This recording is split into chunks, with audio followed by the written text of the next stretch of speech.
Rebonsoir à tous.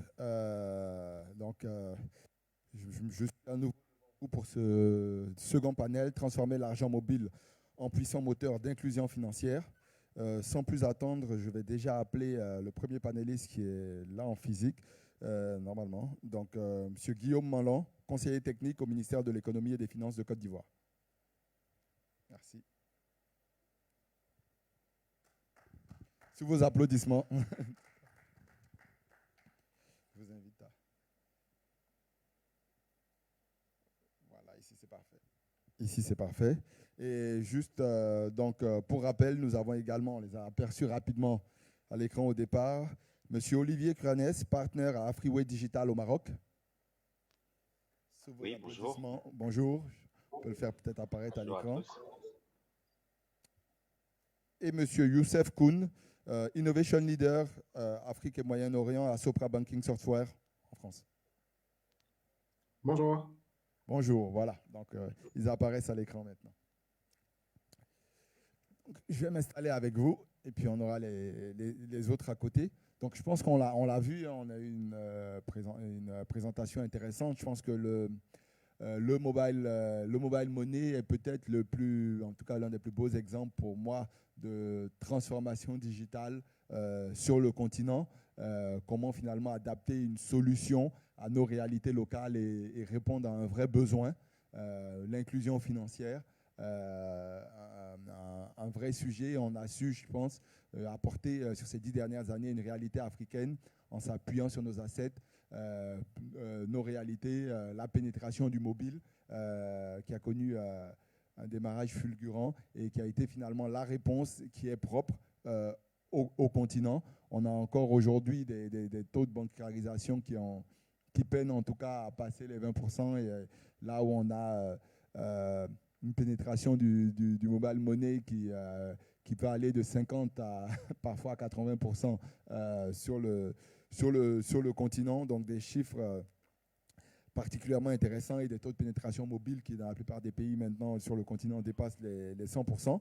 Et un développement qui s'est appuyé beaucoup sur les opérateurs mobiles, surtout sur leur réseau de distribution, la capillarité de ces réseaux-là qui a permis d'étendre les services. On voit que ce qui était un gros frein encore il y a quelques années, l'interopérabilité, on est en train d'y apporter une réponse. On a la possibilité, en tout cas au moins au niveau des opérateurs, d'avoir des transferts. On a aussi un nouveau paysage concurrentiel qui arrive avec de nouveaux acteurs. On a des agrégateurs qui sont en train d'arriver en dehors des opérateurs, et on voit arriver de nouveaux services, services d'assurance, les premiers services de crédit, épargne. J'ai prêché pour ma paroisse, on a vu l'ouverture récente d'Orange Bank il y a encore quelques semaines.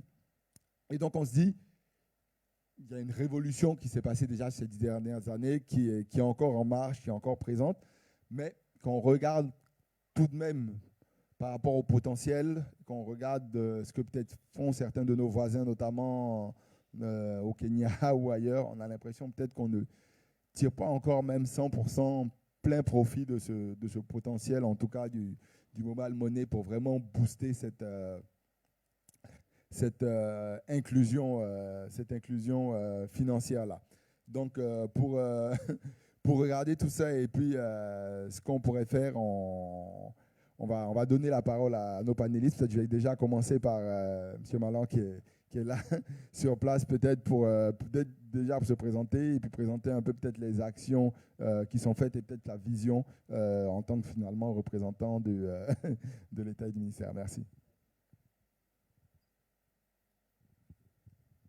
Ok. Je voudrais vous dire merci pour l'opportunité que vous nous donnez aujourd'hui de présenter d'abord l'inclusion financière et puis aussi l'argent mobile, qui est un vecteur très puissant pour cette inclusion financière-là.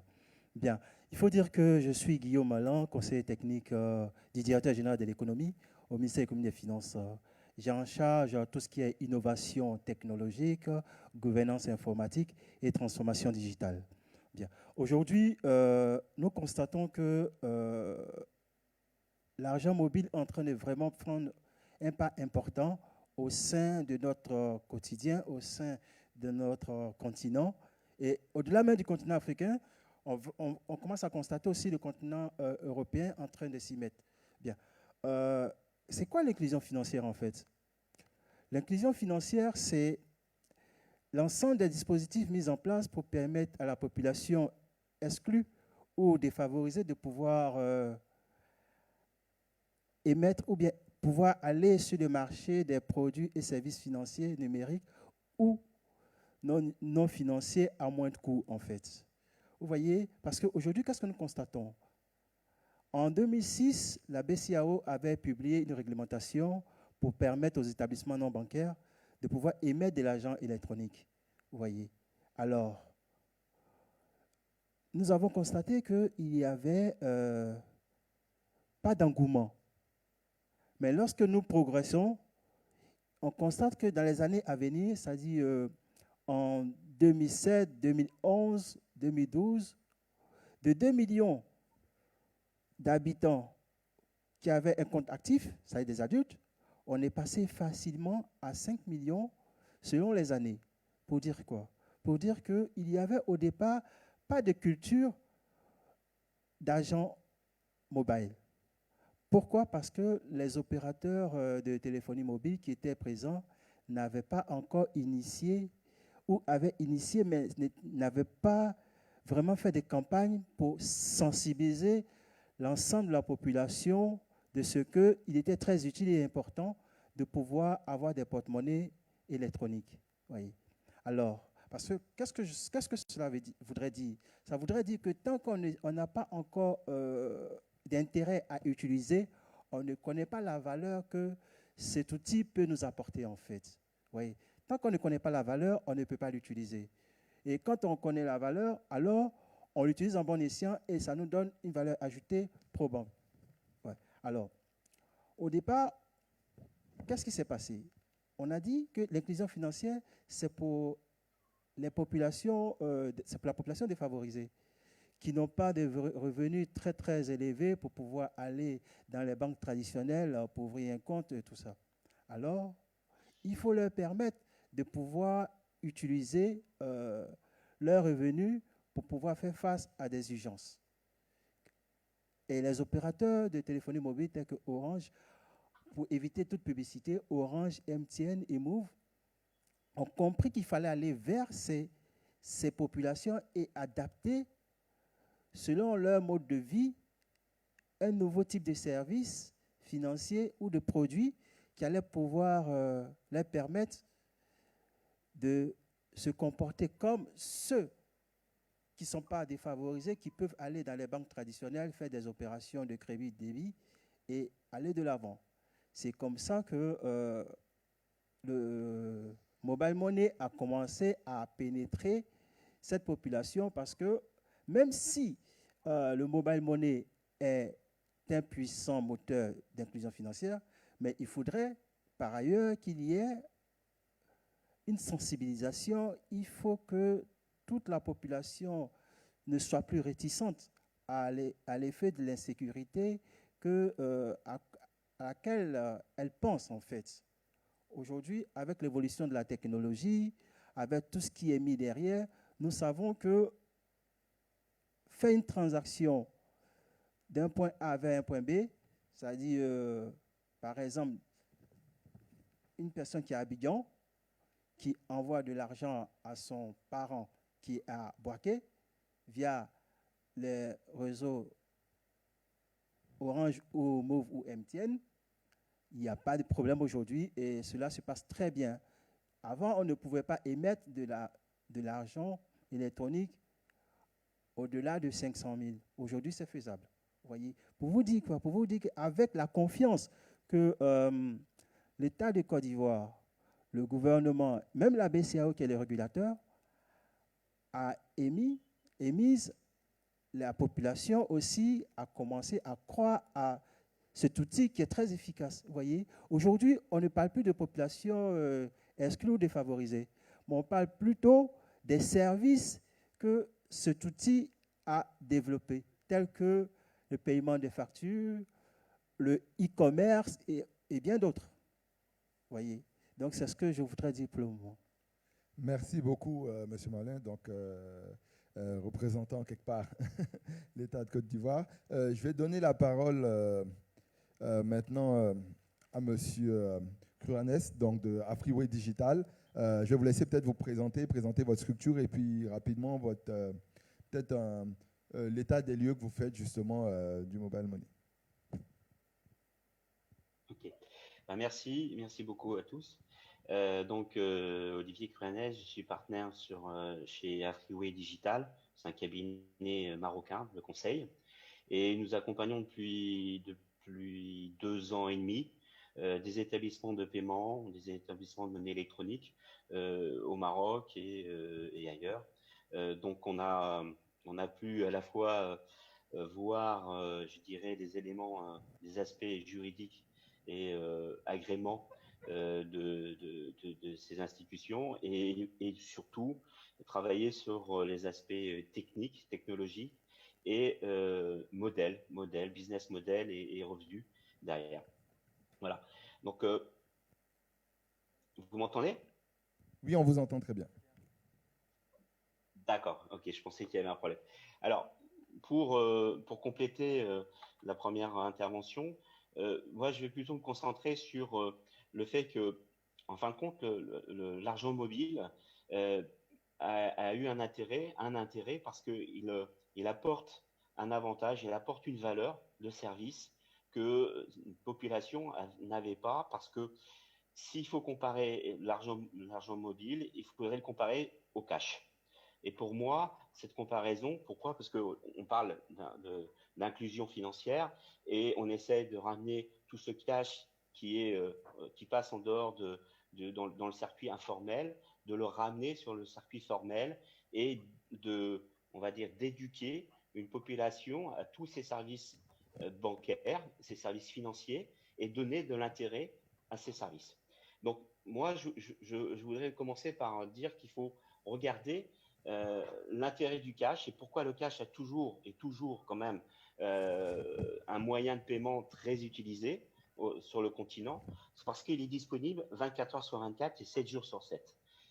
Tout le monde l'accepte, on peut payer partout et il est évident qu'il y a quelques années, ce n'était pas forcément le cas pour le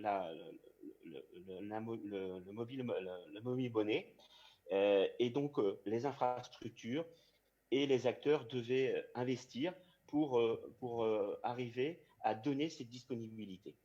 L'autre point, c'est là où je pense qu'il y a une grosse difficulté aujourd'hui pour les acteurs qui entrent sur ce marché. C'est comme on a dit, c'est un aspect juridique et l'accès avec l'agrément qui demande un certain nombre d'éléments et d'éléments financiers, d'éléments dimensionnels de l'entité et des éléments techniques et d'investissements lourds, mais aussi le fait que l'argent, le paiement pour le consommateur va devenir de plus en plus, n'est pas un service payant, n'est plus un service payant, en tout cas à terme. Et donc, le cash, lorsqu'on paye entre deux individus, on fait un paiement par cash, on ne paye aucune commission. Donc, c'est tout l'enjeu aujourd'hui des nouveaux entrants, c'est de trouver un modèle financier, un modèle de revenus permettant de rentabiliser, d'avoir un retour d'investissement sur les investissements qui ont été réalisés pour avoir une infrastructure en adéquation avec la technologie, mais trouvant quand même des revenus, mais pas forcément sur le flux de paiement ou de transactions, mais sur des services qui vont intéresser les consommateurs.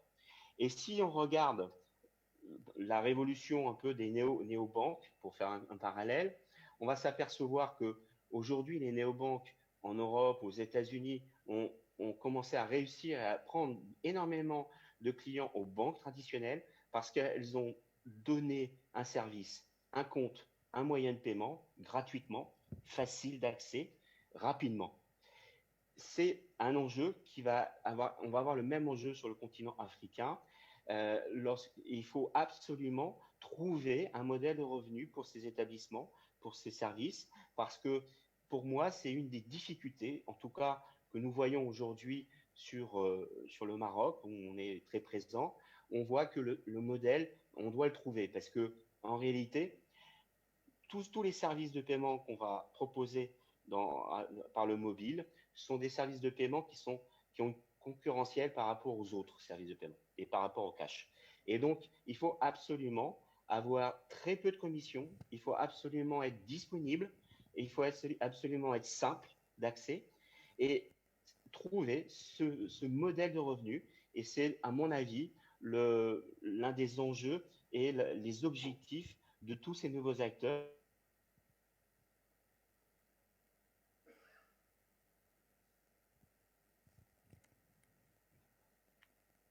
Allô? Ok. Désolé, on a eu juste une petite J'ai essayé de instabilité. faire court. Hein. D'accord, parfait. Merci beaucoup, Monsieur Crionès, pour cette intervention. Vous avez parlé notamment, enfin, on a échangé déjà, on a commencé par parler des opérateurs, vous avez parlé un peu des acteurs, notamment avec les néobanques qui sont en train d'arriver. J'aimerais peut-être, avant d'aller un peu plus loin sur notamment les défis dont vous avez parlé, revenir justement sur ce sujet des acteurs. Je vais donner la parole à monsieur, un instant, monsieur Youssef Koun, donc, que je vais laisser se présenter, qui est de Sopra Banking Service. Et donc, justement, je pense qu'il est bien placé pour nous donner peut-être, pour nous parler aussi de la réponse des banques. On parlait des acteurs, mais justement, on parle beaucoup des opérateurs. On se dit les banques traditionnelles qui sont dépositionnées, comment ça se passe, etc. Donc, comment justement elles interviennent dans cet environnement de mobile money. Et puis derrière, peut-être parler également dans la foulée des autres acteurs qui sont en train d'arriver, notamment des fintechs, etc. Comment finalement cet écosystème se met en place. Merci. Très bien, ben, écoutez, merci beaucoup en tout cas pour l'invitation et également donc avec le digital, nous faisons une intervention à distance. Donc, je suis aujourd'hui basé à Casablanca. Et déjà, quelques mots sur Sopra Banking. Vous avez dit Sopra Banking Service. Nous faisons beaucoup de services, mais nous faisons aussi beaucoup de software. Et nous arrivons en fait aujourd'hui sur le marché africain à équiper 250 banques de nos softwares. Donc, on voit un peu les impacts du mobile money sur les systèmes d'information des banques, quels sont les nouveaux enjeux qu'ils ont. Et si je prends le cas juste de l'Afrique de l'Ouest, notamment la zone UEMOA, on a 80 clients qui se posent cette question, qui est ces opérateurs de mobile money qui arrivent, comment est-ce qu'on peut travailler avec eux? Et comme l'a expliqué tout à l'heure Cathy, ils sont positionnés d'abord dans une logique de on va donner de la monnaie électronique et en tout cas on sert de compte de cantonnement. Et ils n'avaient pas réellement peur des opérateurs parce qu'ils se disaient ils font des transactions, tant qu'ils ne font pas de crédit ni d'épargne, il n'y a pas de risque. Mais dans ce monde digital et dans ce monde de disruption, nous, ce qu'on constate, c'est que finalement, les banques sont disruptées, non pas uniquement sur le paiement, mais sur ce que demain vont devenir ces établissements qui font aujourd'hui du paiement. C'est-à-dire, et tu l'as dit tout à l'heure en introduction, dès qu'on va parler de micro-épargne, microcrédit, on va augmenter l'usage qu'on va faire de cet argent mobile. Et dès que cet usage va augmenter, la vraie question qui sera, est-ce que les banques vont rester à leur 20% de bancarisation versus un taux de pénétration des comptes mobile money qui va peut-être atteindre les 80%. Et ça veut dire qu'un nouveau marché est en train de se créer qui aide non seulement sur l'inclusion financière, d'une part, mais que finalement va être un substitut aux services bancaires. Si en plus, si on rajoute ce qu'a dit Olivier, si ces services ont un modèle qui est gratuit, ben effectivement, les banques vont rester sur une part de marché de 20%, vont se battre sur la part de 20%, et d'autres opérateurs, beaucoup plus agiles, beaucoup plus disruptifs, vont venir se placer sur les 80% restants. Et donc, les banques, finalement, essaient, elles aussi, de créer leurs établissements de paiement, elles aussi offrir des comptes de mobile money pour essayer de se battre et de concurrencer les autres opérateurs, dont certains, notamment les télécoms, sont déjà dans leur lancée. Donc ça, c'est au niveau, je prends juste l'exemple de l'Afrique de l'Ouest. Si on prend le cas du Maroc, le régulateur a fait en sorte que toutes les banques aient un établissement de paiement. Donc, c'est-à-dire qu'il n'a pas laissé le marché s'ouvrir très vite et qu'il le régule. Une des conséquences, c'est que le nombre de mobile money, le gouverneur de la Banque centrale marocaine l'a évoqué, il y a 1,5 million de comptes de mobile money. Et donc, avec l'introduction qu'avait dit monsieur, ça représente à peu près ce qu'il y avait dans les années 2006 en Afrique de l'Ouest. Donc, il y a une volonté de contrôler, mais aussi une volonté de maîtriser cette accélération. Et donc, le sujet aujourd'hui des banques, c'est de disposer de plateformes. Donc, leur propre système d'information doit être en capacité d'être tellement ouvert pour pouvoir interopérer avec plein d'opérateurs, mais également offrir à leurs clients actuels et les clients qui veulent conquérir ce service-là qui va devenir quelque chose de naturel, c'est-à-dire avoir un compte bancaire. Si on n'a pas peut-être un compte de mobile money, peut-être que le client ne viendra pas chez une banque et ira peut-être chez une autre banque parce qu'il a besoin désormais, de par l'usage, d'un compte de mobile money. Donc ça devient une nécessité et non plus juste une histoire de j'ai un concurrent. Donc voilà un peu pour résumer les idées. Un, peut-être qu'un marché est en train de se créer qui va faire que les banques vont avoir un très petit marché et le business de la finance va aller sur un autre marché. Et deux, c'est que les banques, mis à part ça, sont obligées à minima, sous forme de moyens de paiement, de mettre à disposition des solutions de mobile money. Donc Merci voilà. beaucoup. Un peu dans la foulée de ça, je reste toujours avec vous. On parlait de nouveaux services connect qui sont en train de se rattacher, et notamment tout ce qui est en train de toucher à la fintech. Donc, au-delà justement des banques, comment peut-être vous voyez cet écosystème-là qui est en train de se créer de manière un peu plus large, notamment M. Cranès parlait de modèles, etc., qui sont en train de se mettre en place. Alors, ce qui est intéressant, c'est qu'il y a un dernier rapport du Fonds monétaire international qui est sorti, qui avant parlait d'inclusion financière et maintenant il est en train de séparer les sujets. Il appelle l'inclusion financière traditionnelle et l'inclusion financière digitale.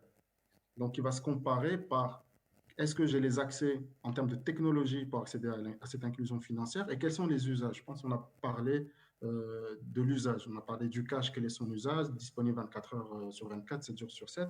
Et donc, ces acteurs, ces fintech, apportent un plus qui est, ils augmentent les possibilités d'usage qu'on peut faire du mobile money. Et donc tout à l'heure, on parlait de payer des factures. OK, c'est un sujet. Faire des transferts entre personnes.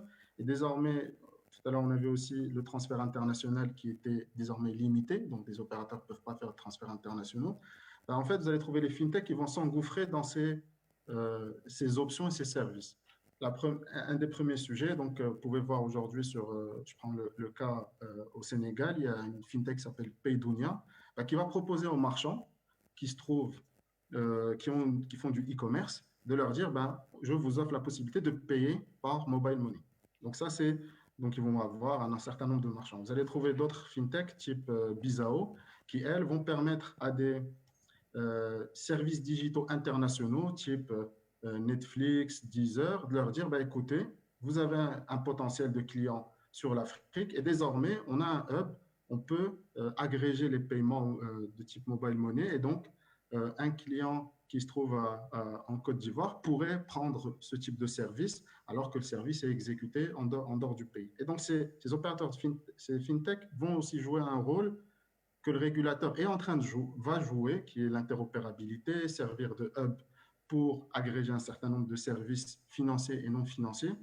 Et donc, ces fintech, un peu comme en Europe, vont venir accélérer les usages, vont venir disrupter au maximum sur ce marché-là pour proposer des services qu'on n'aurait pas forcément imaginé au début, mais qui petit à petit, avec une consommation et surtout une très grande capacité d'utilisateurs du mobile money, va créer un marché de consommation de masse. Donc voilà un peu, les fintechs sont là pour disrupter, proposer des nouveaux usages et permettre, je dirais, au consommateur final de se dire, bah, j'ai pas besoin d'un compte bancaire, mon mobile money me suffit pour augmenter mon usage de consommation digitale ou financière.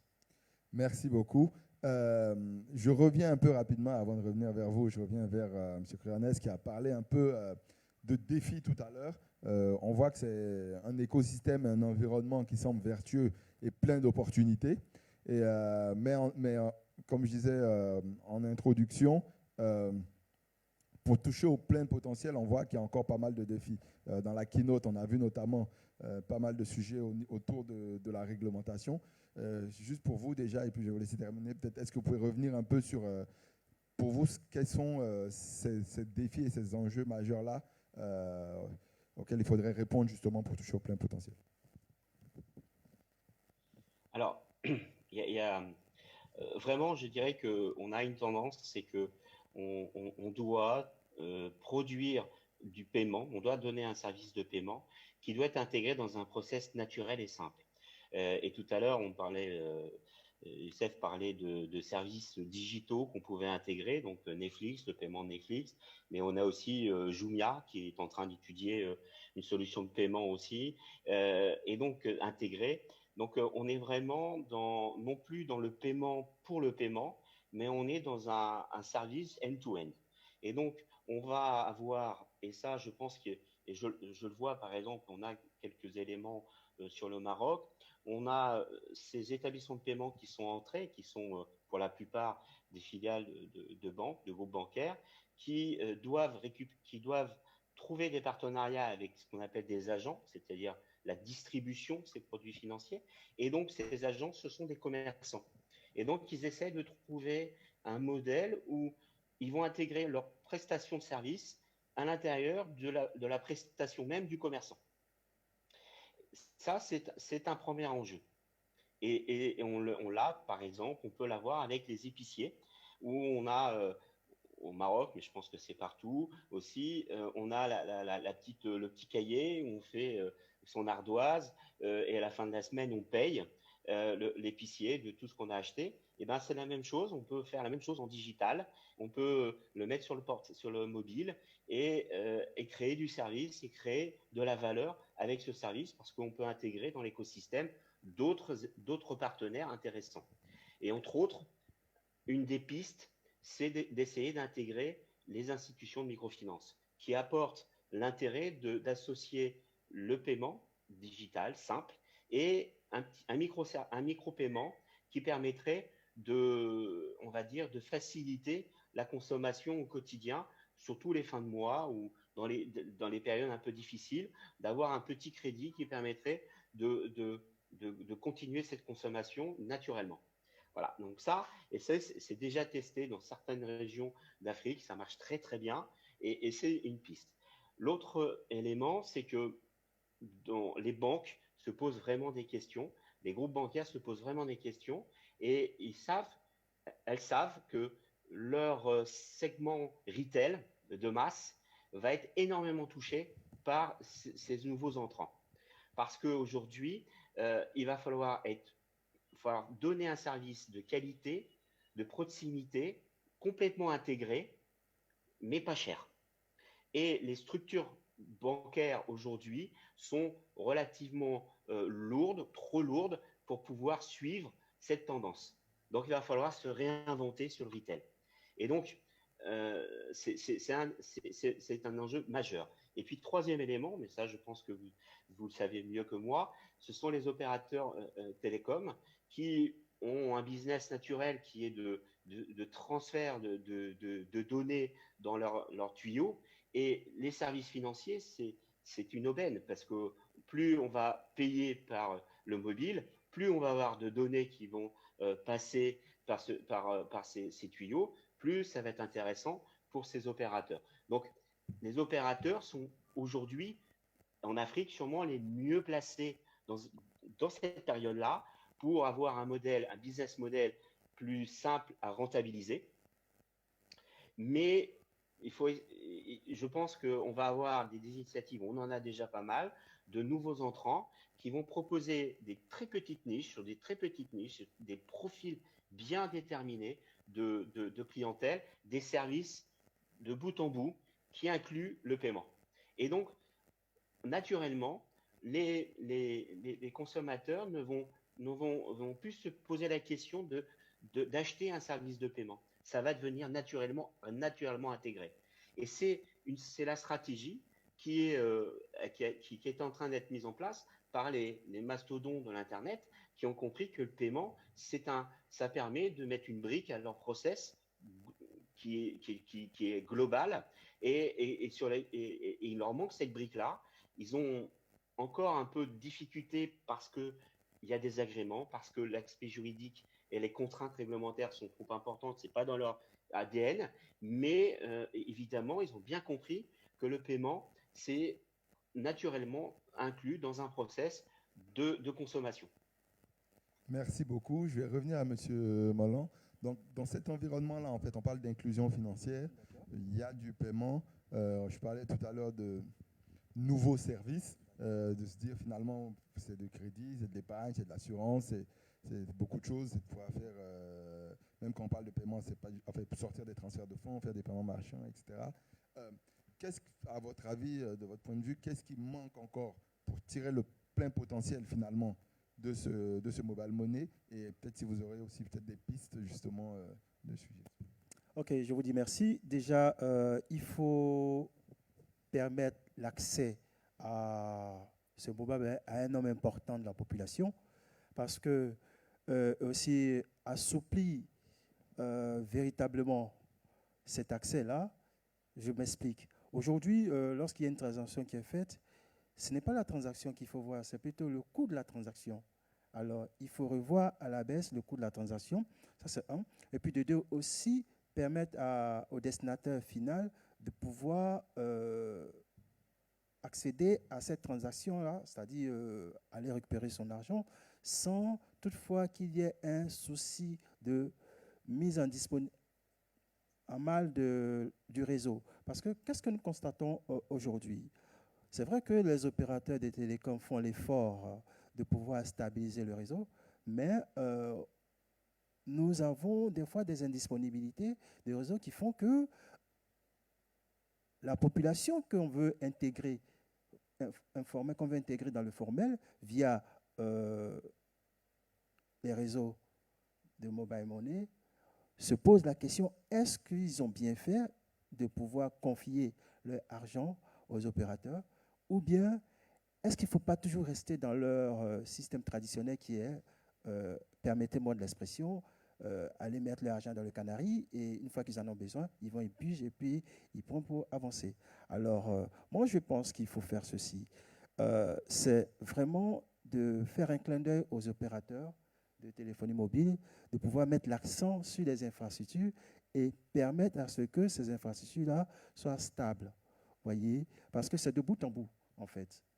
Or, si d'un bout à un autre, il y a une instabilité au milieu, automatiquement, cette frange de la population se posera des questions de savoir, parce que vous avez vu que lorsque il y a eu cette réglementation qui a été diffusée pour permettre, en 2006, par la BCAO, qui a donné licence aux établissements non bancaires pour permettre à ce que ces établissements-là puissent émettre de l'argent électronique, il y a eu d'abord une réticence.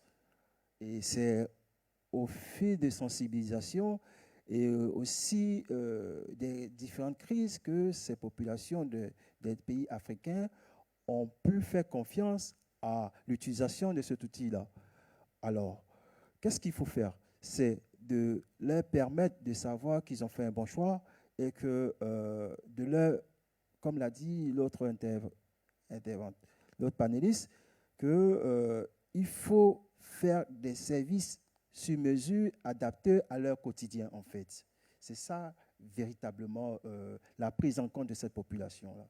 Il ne faudrait pas dire que oui, le mobile money, il est efficace pour la population, mais il faut, au-delà même du mobile money, mettre en place des services adaptés à leurs besoins, à leur quotidien. C'est ce qu'il faut en ce moment même.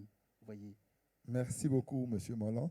Il nous reste peut-être 5 minutes sur ce panel, donc on va donner l'opportunité peut-être aux personnes dans la salle de poser une ou deux questions aux panélistes, notamment à notre keynote speaker. Je ne sais pas si l'un d'entre vous a...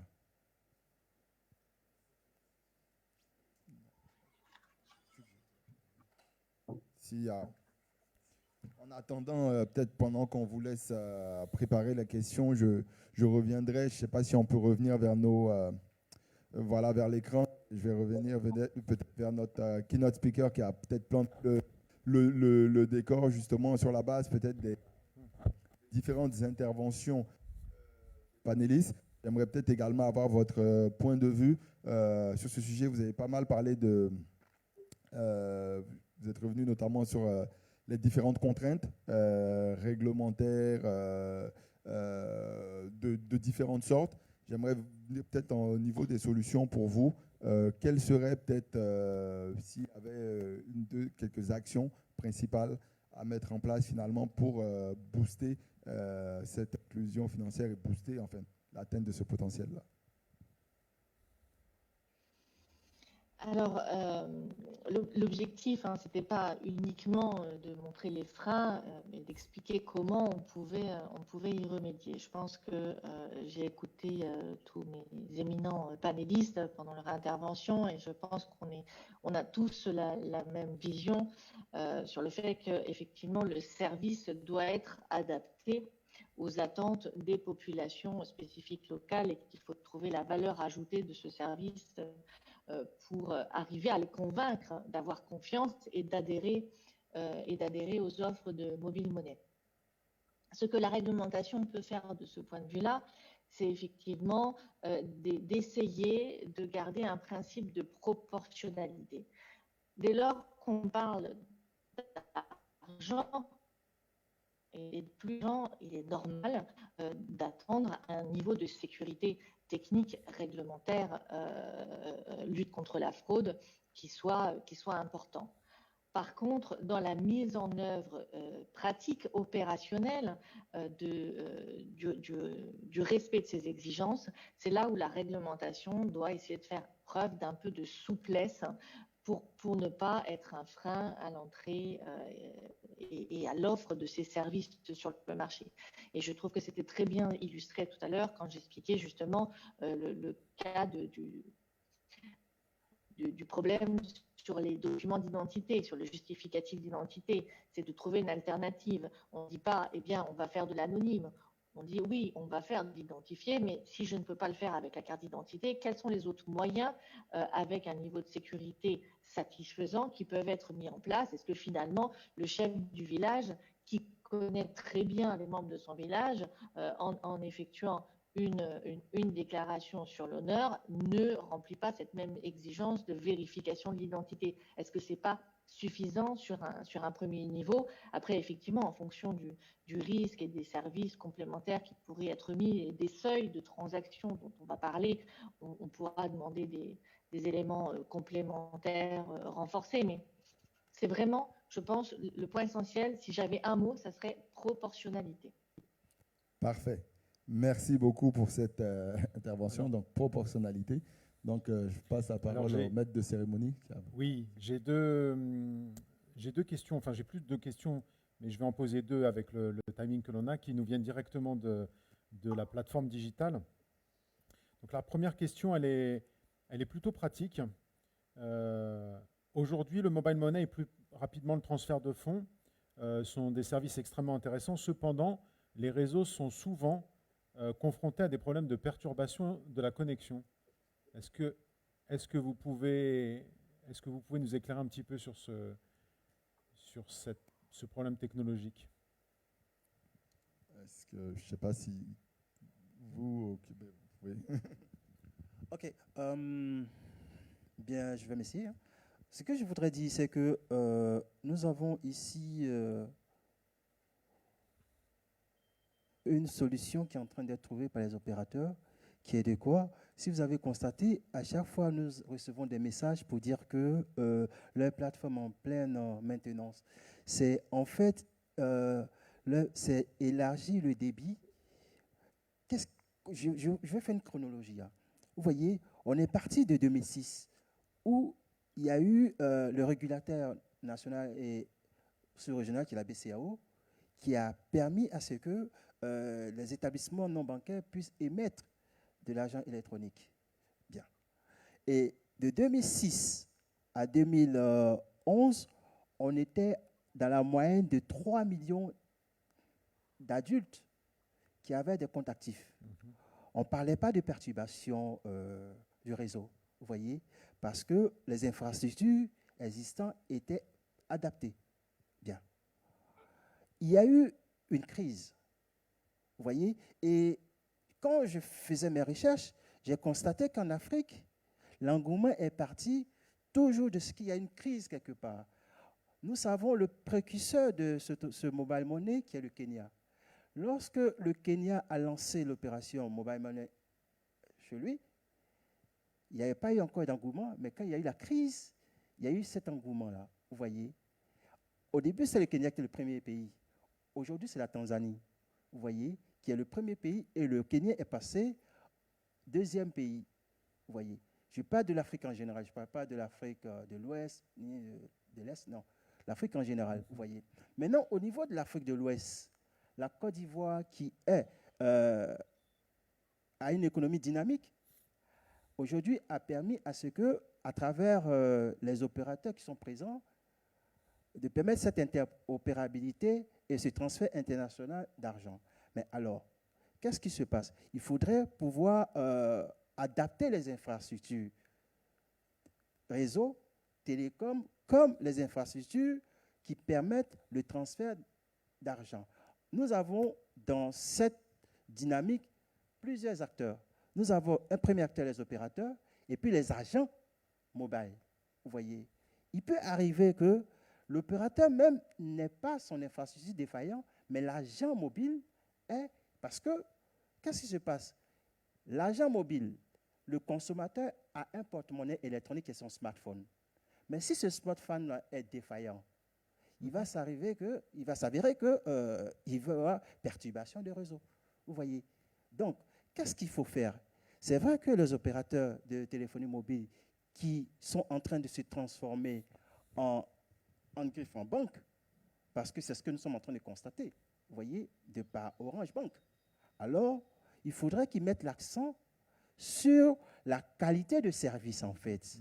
Parce qu'en Afrique, excusez-moi du terme, mais on ne met pas trop l'accent sur la qualité de service. On met plutôt l'accent sur le volume de consommateurs qui viennent pour adhérer à notre produit et services qui nous font gagner de l'argent. Or, si l'accent est mis sur la qualité de service, vous verrez que c'est vrai qu'il doit y avoir un gain plus élevé d'argent. Ça, c'est un. Et puis, de deux, comme l'a dit la dame, c'est pour ça que je n'ai pas parlé de régulation, elle a tout dit, il faut faciliter et simplifier l'accès, vous voyez, à ce mobile money. Parce que pour une personne qui n'a pas une carte d'identité et qu'on lui dit, écoute, va retirer de l'argent, elle fait comment? Eh ben, c'est parfait parce que c'est la deuxième et dernière question qui est un petit peu avec une vision plus prospective. Oui. On a parlé d'interopérabilité avec nos intervenants et on a parlé de la création de comptes avec une identité digitale ou au moins une identité physique. Oui. Or, la façon de relever l'identité, rien qu'en Afrique, ça a été mentionné par Cathy Rosalie, est différente. Comment on pourrait imaginer, et on sait que c'est un des grands projets mondial, d'avoir une identité pour chaque individu, chaque citoyen du monde, qu'est-ce qu'on pourrait imaginer pour accélérer cette digitalisation des identités, permettre à chaque citoyen d'avoir une identité et donc d'accéder aux services de manière interopérable? C'est-à-dire qu'un service d'un pays africain puisse comprendre et croire et faire confiance à un service d'un autre opérateur africain. Ok. Moi, je dirais qu'il y a une solution très simple. C'est de coupler la date de naissance de l'individu à un code QR, c'est tout. Et quand il va venir avec... Parce qu'aujourd'hui, nous savons que 1 sur 2 ou sur 3 a un smartphone. Alors, si on coupe, parce qu'en Afrique, on peut trouver 5 personnes qui ont le même nom. Donc, on ne peut pas dire qu'on va coupler le nom, vous voyez, mais la date de naissance a un code QR. Lorsque la personne arrive, il suffit seulement de scanner son code QR, ça l'identifie en même temps, vous voyez. Et moi, je pense que ça sera, et c'est encore plus facile et moins coûteux que parce qu'on est aujourd'hui à l'ère du digital. Alors, s'il faut produire pour 1 million d'utilisateurs, voire le milliard d'utilisateurs, des documents pour pouvoir aller se faire identifier, ça a un coût. Et au lieu de réduire le coût de consommation ou d'accès, ça va plutôt faire augmenter le coût. Or, si on fait ce couplage, vous verrez que non seulement l'accès sera facile, et aussi ça va réduire de façon conséquente cette opération. Merci pour ces idées. Peut-être on peut demander, juste avant de conclure, l'avis de nos amis digitaux. Monsieur Kuhn, si vous vouliez dire quelque chose peut-être. Allez-y. Oui, en fait, sur le sujet de l'identité, c'est un sujet qui va au-delà juste de l'inclusion financière. Et je prends l'exemple chez Sopra Banking, on travaille sur de l'identité en blockchain. C'est-à-dire que, et comme a dit tout à l'heure Cathy, un chef de village peut constituer un élément d'une blockchain demain qui valide l'identité de quelqu'un. Et donc, connaître quelqu'un peut être tout un réseau. Et donc, on n'a pas besoin effectivement de produire forcément des documents. Mais nous, on travaille sur ce sujet-là qui est de se dire, et si on constituait des blockchains qui servent comme base de partage de l'identité et avec un identifiant numérique partagé qui permet, quand une banque veut faire la reconnaissance client, donc son KYC, ben, une banque ou bien un service administratif ou bien un opérateur de type mobile money irait piocher dans une, dans une chaîne où tout le monde est interconnecté pour dire oui, je connais bien cette personne-là, oui, elle est déjà identifiée chez moi et je ne vais pas répéter l'exercice N fois d'une industrie à l'autre. Et donc ça, c'est un des sujets qui fait que je pense que la technologie de type blockchain est un élément qui, dans le futur, pourrait servir pays par pays dans un premier temps et ensuite être élargi pour dire ben, on a une identité partagée par plusieurs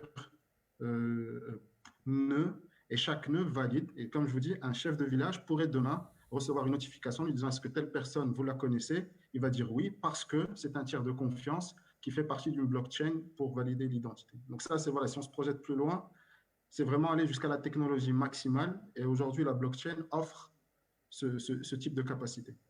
Alors, merci, Monsieur Kuhn. Si vous voulez bien, on va arrêter là-dessus. Je propose de clore le débat. Puis vous m'avez envoyé une perche énorme. C'est que je vais annoncer le programme de demain et on va parler des technologies disruptives, donc la blockchain en particulier.